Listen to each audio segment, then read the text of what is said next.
രാജാക്കാട് ടൗണിലെ ഗതാഗതക്കുരുക്കിന് ശാശ്വത പരിഹാരവുമായി അധികൃതർ രംഗത്ത്. ടൗണിൽ ജൂൺ 1 തീയതി മുതൽ പുതിയ ട്രാഫിക് പരിഷ്കരണങ്ങൾ നടപ്പിലാക്കിയതിന്റെ ഭാഗമായി രാജാക്കാട് ടൗണിൽ സിഗ്നൽ ബോർഡുകൾ സ്ഥാപിച്ചു.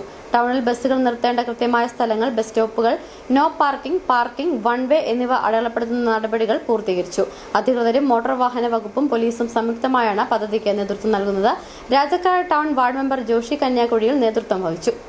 രാജാക്കാട് ടൗണിൽ നാളുകളായി തുടരുന്ന രൂക്ഷമായ ഗതാഗതക്കുരുക്കിനും തടസ്സങ്ങൾക്കും വിരാമമിടാനാണ് പുതിയ ട്രാഫിക് പരിഷ്കാരം ലക്ഷ്യമിടുന്നത്. ജൂൺ 1 മുതൽ പുതിയ നിയമങ്ങൾ പ്രാബല്യത്തിൽ വന്നു. ടൗണിലെ വിവിധ ഇടങ്ങളിൽ ബസ് സ്റ്റോപ്പുകൾ തരംതിരിച്ച് അടയാളപ്പെടുത്തുന്ന ജോലികൾ, നോ പാർക്കിംഗ് പൂർത്തിയായി. എവിടെയൊക്കെ ബസ്സുകൾ നിർത്തണം, എവിടെയൊക്കെ പാർക്കിംഗ് അനുവദിക്കാം തുടങ്ങിയ കാര്യങ്ങളിൽ വ്യക്തമായ പ്ലാൻ തയ്യാറാക്കിയാണ് അധികൃതരുടെ നീക്കം. രാജാക്കാട് ഗ്രാമപഞ്ചായത്ത് ടൗൺ വാർഡ് മെമ്പർ ജോഷി കന്യാകുഴിയിൽ നേരിട്ടുള്ള മേൽനോട്ടത്തിലാണ് ടൗണിൽ അടയാളപ്പെടുത്തൽ നടപടികൾ പൂർത്തീകരിച്ചത്. വ്യാപാരികൾക്കും പൊതുജനങ്ങൾക്കും ബുദ്ധിമുട്ടുണ്ടാക്കാത്ത രീതിയിലാണ് പുതിയ ക്രമീകരണങ്ങൾ. ജൂൺ 1 തീയതി മുതൽ ട്രാഫിക് നിയമങ്ങൾ നിലവിൽ വന്നിരിക്കുകയാണ്.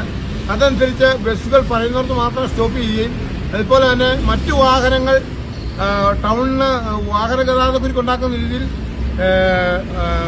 നിർത്തുകയും ചെയ്താൽ ശക്തമായ നടപടി ഉണ്ടാകും. അത് പോലീസിന്റെ ഭാഗത്ത് ശക്തമായ പെറ്റി കേസ് ഉണ്ടാകും. അതുകൊണ്ട് വാഹനമായി ടൗണിൽ വരുന്ന മുഴുവൻ ആളുകളും ഈ ട്രാഫിക് നിയമങ്ങളിൽ യോജിച്ചുകൊണ്ട് രാജാക്കാടിന്റെ ടൗണിലുള്ള യാത്ര സുഗമമാക്കുന്ന രീതിയിലുള്ള പ്രവർത്തനവുമായി മുന്നോട്ട് പോകണമെന്നാണ് വാർഡ് മെമ്പറിൽ എനിക്ക് പറയാനുള്ളത്. പദ്ധതി വിജയകരമായി നടപ്പിലാക്കാൻ വിവിധ വകുപ്പുകളിലെ ഉദ്യോഗസ്ഥരും ജനപ്രതിനിധികളോടൊപ്പം സജീവമായി രംഗത്തെത്തി ക്രമീകരണങ്ങൾ വിലയിരുത്തി.